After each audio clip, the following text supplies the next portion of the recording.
Good morning, students. I hope you are all well. Today we are going to start with congruence of triangles. Okay. So, what is congruence of triangles? How are two triangles congruent with each other? Before understanding that, we are going to understand the concept of congruency in itself. See. So, first of all, we will discuss how two objects are congruent. Two objects are exactly congruent with each other if and only if all of their dimensions are exactly same.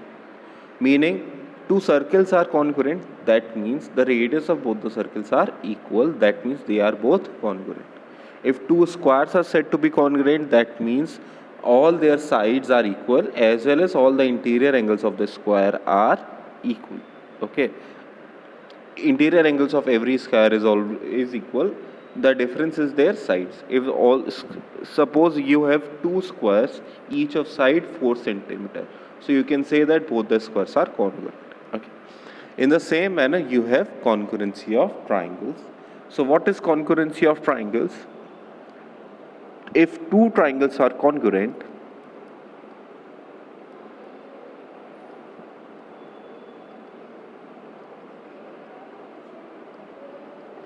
you have to note this all in your class copy. Okay.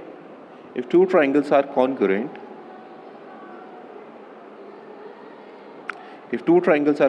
then what happens? First one is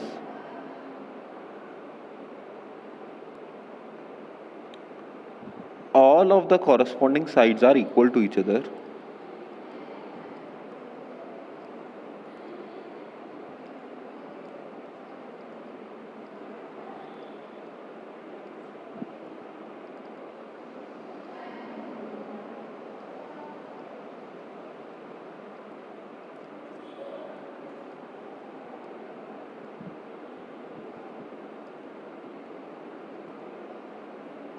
All of its corresponding sides are equal to each other. Secondly, all of its corresponding angles, all three of its corresponding angles, all of corresponding angles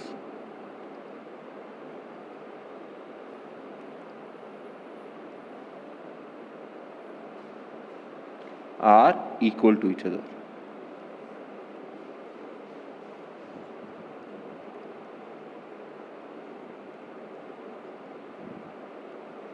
So what does it mean?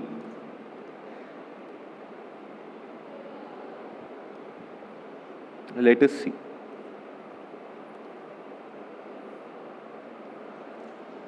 Let me make two triangles for you.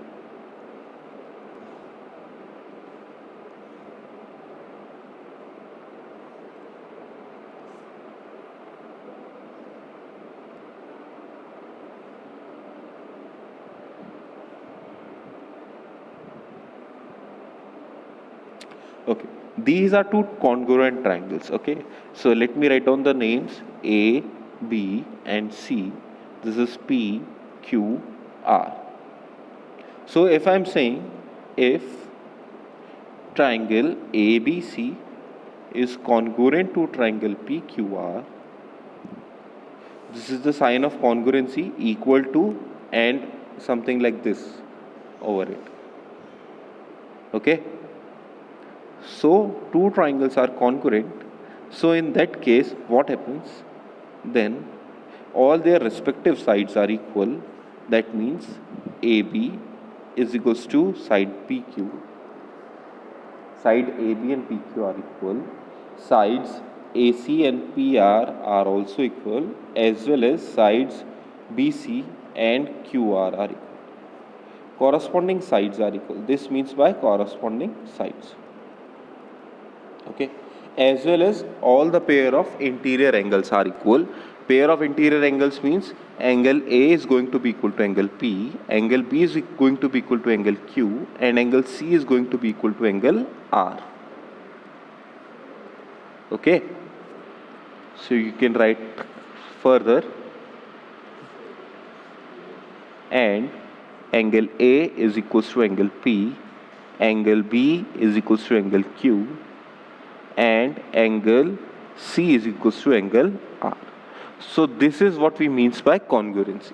If two triangles are congruent, then all of its respective dimensions. What are considered dimensions of the triangle? Its lengths and its angles. Interior angles and length of the triangle are considered the dimensions of the triangle, and in this manner you can easily determine whether how the two triangles are congruent. There is a statement associated with it. Statement is this statement is from your book as well. Statement is, you can copy this statement please. Statement is that in congruent triangles the corresponding parts are equal, and we write it short as CPCT. Okay, we will use this statement in the questions that are going to follow in this chapter. Okay, this is going to be very common statement for you, so please remember it well. Now moving on, we have discussed what is congruency and how two triangles are congruent. Okay, what happens when two triangles are congruent? Now in this chapter we are less focused on what happens when the triangles are congruent. We are more focused on how to prove that two triangles are congruent. So in this chapter we are going to learn how to prove two triangles are congruent. For this, if we take it as according to the definition, what will happen is we will have to prove that if all the 6 pair of dimensions are equal, then in those cases only the triangles are going to be congruent. So this will be a bit of a tedious thing.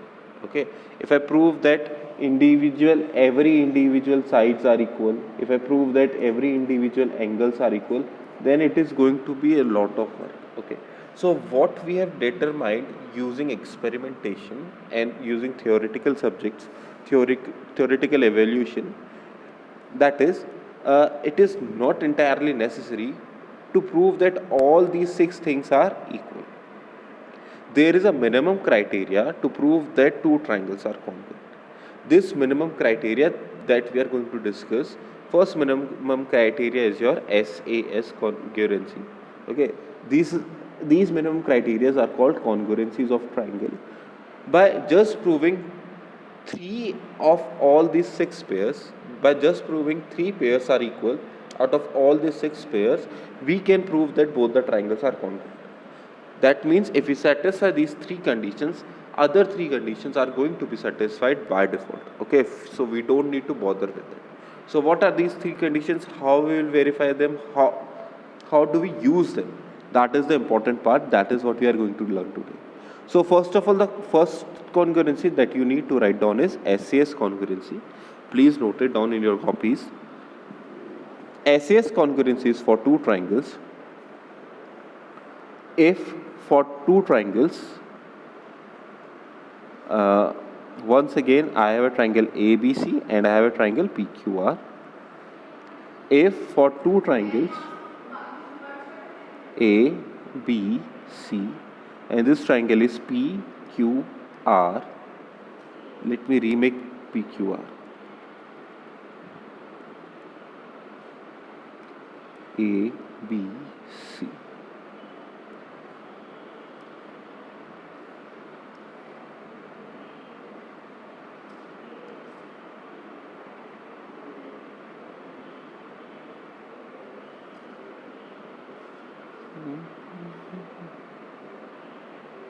Okay, so this is PQR. Now we already know that triangle ABC and we don't know that triangle ABC and PQ are equal. So what does this axiom state? That this axiom states that according to SAS congruency rule, if in two triangles are congruent if when the two triangles are congruent if two sides and the included angle of one triangle are equal to two sides and the including angle of other triangle. So what this explains? This explains that in this two triangle ABC and PQR, if two of its sides are equal, let us take AB equal to BC. Sorry, not equal to BC. AB equal to PQ. Two of its corresponding sides are equal. I am taking AB equal to PQ, as well as BC equal to QR, and the angle contained by these two sides and the angle included by these two sides. This is the angle Q, this is the angle B. Angle B is in between AB and BC. Angle Q is in between PQ and QR. So this in between angle is also included. In such case, then triangle ABC is going to be congruent to triangle PQ. Okay, what is happening here is any two sides and the angle between them. If the angle between them is also equal, two sides are equal, and if the angle between is also equal for two triangles, then in such cases triangles are congruent. Okay. So using this axiom, we are going to try some of the examples. First of all, let us take example number 1. First of all, let me write down what is given to us. Whenever we are doing any question of the geometry, first of all you draw the diagram. After that you write down what is given to you. Given to us is OA and OB lengths are equal. That means this is OA and this is OB. And OD and OC are also equal. This length is OC, this length is OD. They are also equal.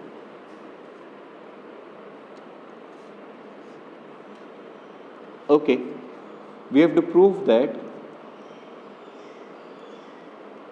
triangle AOB, that is triangle below, that is lower triangle, is congruent to triangle BOC, that is the upper triangle. Also, we have to prove that AD is parallel to BC. So first of all, we will focus on proving that triangles are congruent. So how will we prove this? In order to prove that both of these triangles are congruent, first of all we will write down what was given to us.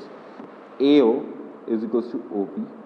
It is first of all we will write down in which triangle we are talking about. See, in this type of question we need to prove that these two triangles are congruent. So we'll start with the statement which indicates in which triangle we are talking about.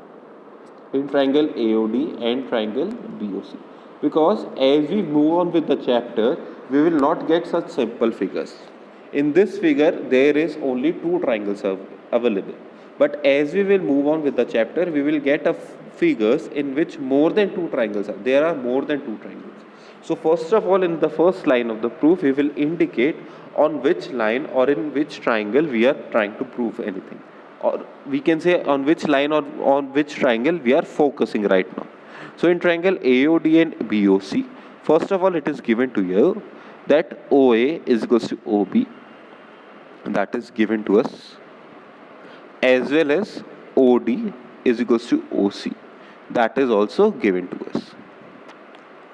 Now if you observe the diagram carefully, you can see that between AO and OD there lies an angle O, and between OB and OC there again lies an angle O.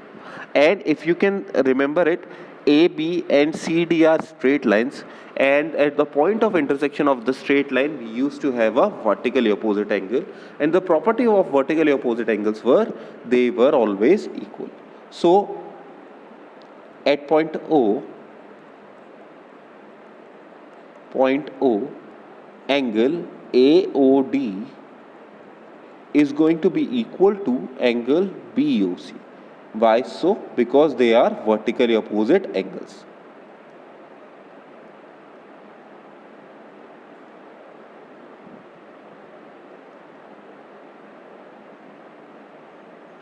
These are vertically opposite angles. Okay. So we have what we have now. We have one side, the angle in between, and another side. We have SAS congruency rule. So by SAS congruency,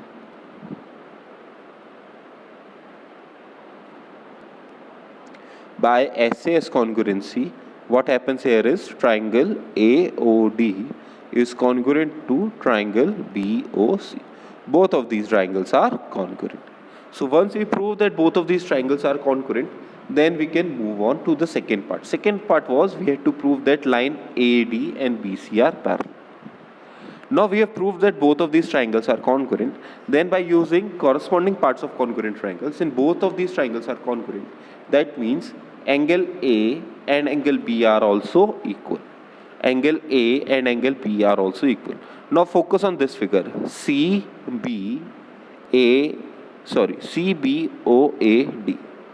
CBOAD. Focus on this highlighted part. These two angles are equal. We have proved that these two angles are equal. How do we prove that? Now, angle OAD is equals to angle OBC. How? Corresponding parts of congruent triangles are equal, or we can write by CPCT. CPCT is corresponding parts of congruent triangle. So these two angles are equal since for lines CB and AD,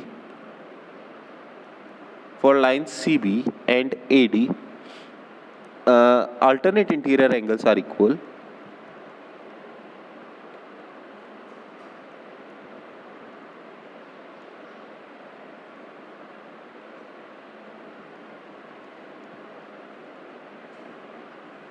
Since alternate pair of interior angles are equal, therefore these two lines are parallel. CB is parallel to AD. Or you can say AD is parallel to BC, same difference. Okay. Moving on, example number 2. In example number 2, you have AB is a line segment and line L is its perpendicular. You have a line segment AB and line L is its perpendicular bisector. Okay. So line L is doing two things. We have discussed what a perpendicular bisector is. Incidentally, in this triangle, the perpendicular bisector is passing through one of the vertex of the triangle. That is not necessary for each and every case. Okay. So what does perpendicular bisector means? This angle is 90 degree as well as this angle is 90 degree. Sides AC and CB are equal. Okay. Lengths AC and CB are equal and are equal to half of AC. So let us write down what is given to us in triangle ABC.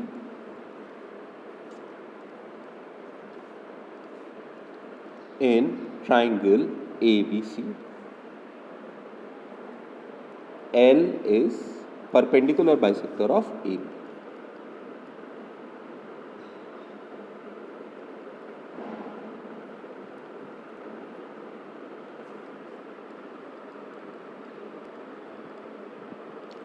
Line L is perpendicular bisector of AB. Okay. Now what we need to prove? We need to prove that AP line segment and PB line segment are equal. We need to prove that P is equidistant from A and B. Now this is the first time this term has come to you, I guess. Equidistance is the distance of point P from point A as well as from point B is equal. So what the question is asking us, whether AP and PB are equal, and if so, can we prove it? Okay. So once again we are going to use the triangle congruency. We will prove that triangle ACP and triangle BPC are both congruent to each other, and by using CPCT we can clearly state that since corresponding parts of congruent triangles are equal, hence AP and PB are also equal. So its proof will be, we are going to focus on triangle ACP and triangle BCP. We are going to focus on these two triangles. So first of all, length AC is equals to CB. Why? L is bisector.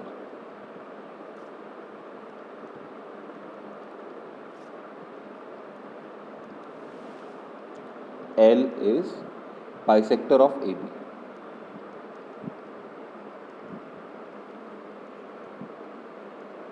And secondly, angle ACP is equals to angle BCP is equals to 90 degree. Again, because L is perpendicular to AB. So since L was both perpendicular bisectors, so I've used perpendicular differently and bisector differently. Secondly, one more thing is remaining. In order to prove both of these triangle congruent, what we required was SAS congruency. So this side we have covered it, this angle we have covered it, and now we need to prove that BC. If you observe carefully, line BC, length BC is common for both the triangles. Length of side BC should be equal to both the triangles. Why? Because length BC is common to both the triangles. Length BC is common to both the triangles. So in this manner we get our final S. So at its end we can say by SAS congruency we can say that both the triangles are congruent. Triangle ACP is congruent to triangle BCP, and by CPCT, CPCT is corresponding parts of congruent triangles. By CPCT, the remaining side of the triangles are also going to be equal. AP is also going to be equal to BP.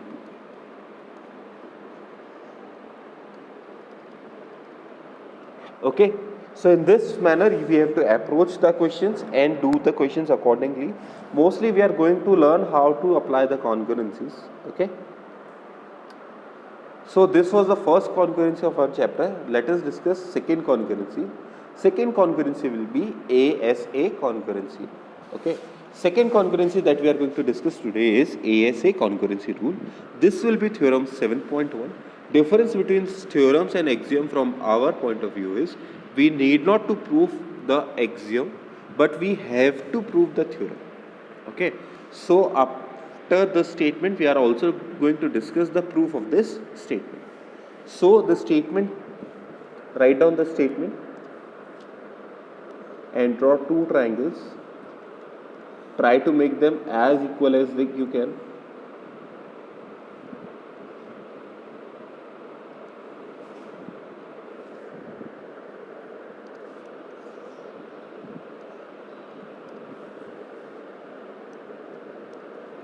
First triangle will be ABC and second triangle will be PQR. Now what does the statement say? Two triangles are congruent. When are these two congruent? If two angles and the included side of one triangle are equal to two angles and the included side of other triangle. See, in the previous congruency there were two sides and angle between them.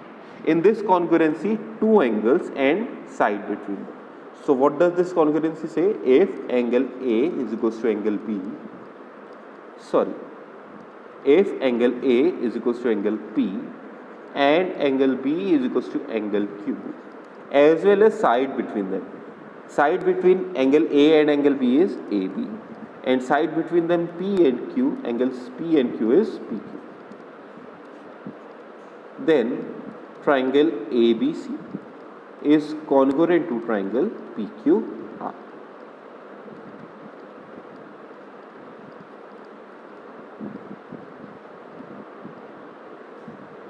Okay, in this manner both of these triangles can be congruent to each other. Fine.